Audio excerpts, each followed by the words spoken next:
देखा, यार को हमने जा बजा देखा,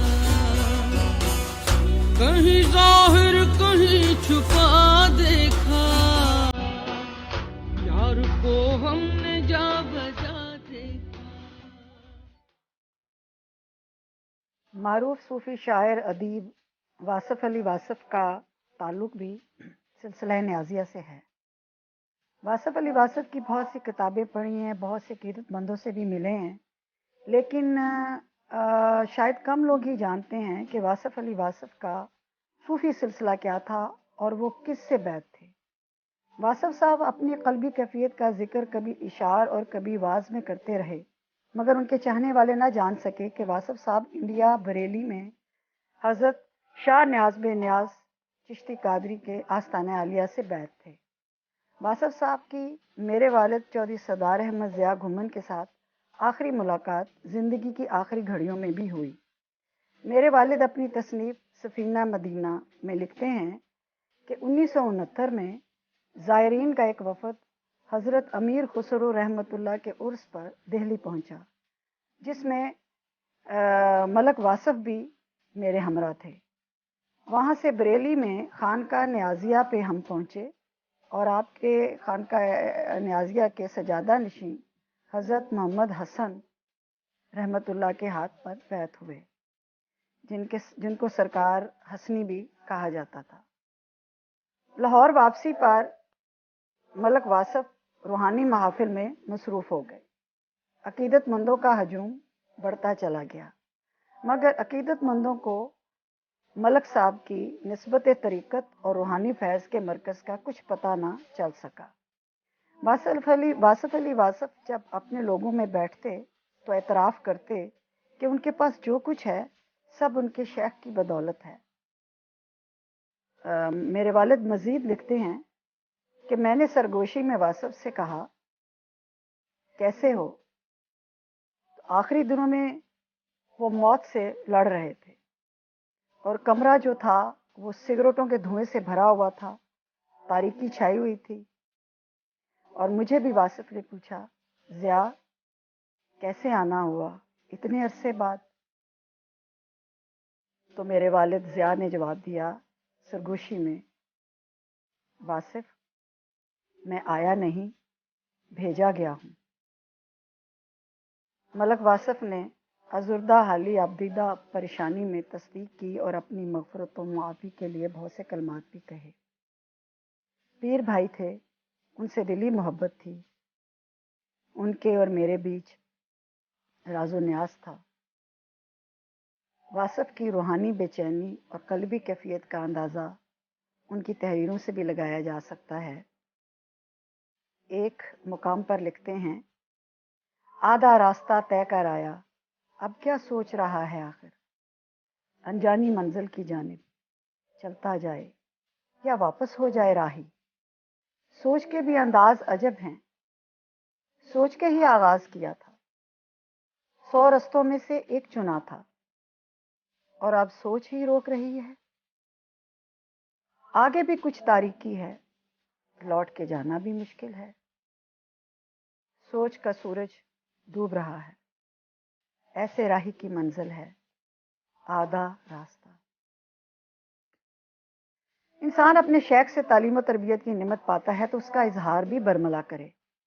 रूहानी फैज़ अमानत होता है। इंडिया बरेली के हज़रत शाह न्याज बे न्याज का कलाम, जिसको आबदा परवीन ने बहुत खूबसूरत कुछ इस अंदाज में गाया।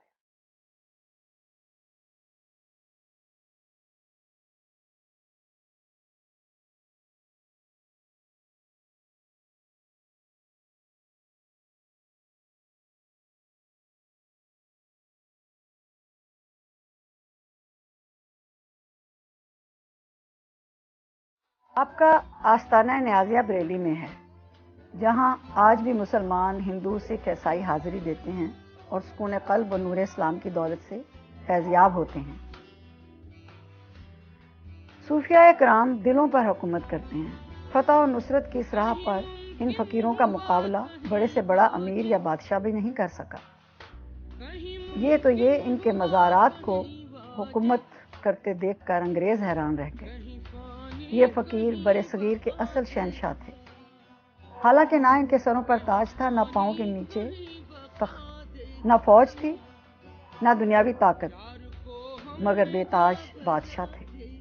بڑے بڑے حکمران اور بادشاہ ان کے سامنے گھٹنے ٹیکتے تھے، اپنی تلواریں اور دستار ان کے قدموں پر رکھ دیتے تھے، ان کی توجہ اور اجازت کے منتظر تھے۔ بہادر شاہ ظفر کے باپ دادا بھی سلسلہ نیازیہ کے مرید تھے، حضرت شاہ نیاز بن نیاز کے سلسلہ کے مرید۔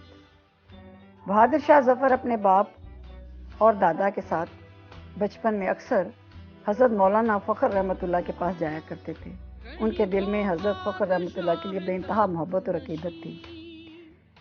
حضرت فخر کے وصال کے بعد بہادر شاہ ظفر آپ کے پوتے حضرت شاہ نصیر الدین رحمۃ اللہ کے مرید ہو گئے۔ حضرت شاہ نیاز نے 12 سال تک حضرت مولانا فخر سے استفادہ کیا اور 17 سال کی عمر میں حضرت فخر الدین رحمۃ اللہ کے ہاتھ بیعت کر کے سلسلہ چشتیہ کے ساتھ منسلک ہو گئے۔ حضرت شاہ نیاز بن نیاز نے تعلیم سے فراغت کے بعد حضرت مولانا فخر کے مدرسے میں علوم و دین کے طلبہ کو درس دینے کا سلسلہ شروع کیا۔ حضرت مولانا فخر رحمۃ اللہ نے آپ کو خلافت دی اور خلافت دے کر روہیل کھنڈ بریلی کو مسکن بنانے کی ہدایت فرمائی۔ اس طرح حضرت شاہ نیاز بن نیاز روہیل کھنڈ بریلی میں مقیم ہو گئے۔ حلقہ روہیل کھنڈ کے بندگان خدا کی ہدایت و تلقین کی ذمہ داری حضرت شاہ نیاز بن نیاز کو سونپی گئی۔ آپ نے مرشد کے حسب ہدایت بریلی میں محلہ خواجہ قطب کو دینی اور روحانی مرکز بنایا، جو خانقاہ نیازیہ کے نام سے آج بھی تمام مذاہب کے لوگوں میں رشد و ہدایت اور برکات تقسیم کر رہا ہے۔ ملک واصف علی واصف بھی سلسلہ نیازیہ کے مرید تھے۔ ان کے گدی نشین سرکار حسن رحمۃ اللہ سے بیعت کی تھی انہوں نے۔ وہ سارا گروپ، وہ سارے لوگ جس میں میرے والد چودھری سردار احمد ضیاء گھمن بھی شامل تھے، یہ لوگ بیعت ہو کے آئے۔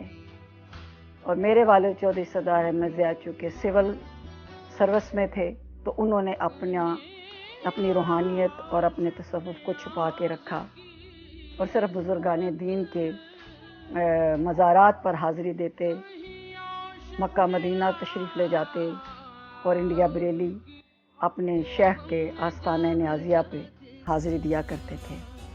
لیکن واصف علی واصف بہت سال پہلے ہی ان سے کٹ گئے تھے۔ پھر ان کی آخری ملاقات ملک واصف علی واصف کے انتقال سے صرف چند گھنٹے یا چند دن پہلے شاید ہوئی، جس میں واصف علی واصف نے کہا، ضیاء تم آئے، کیسے آنا ہوا؟ یعنی اتنے عرصے بعد۔ تو سرگوشی میں والد نے کہا، واصف میں آیا نہیں، بھیجا گیا، یار کو ہم نے جا بجا دی۔ کہیں عاشق نیاز کی صورت، کہیں عاشق نیاز کی صورت، سینہ بریاں دل جلا دے۔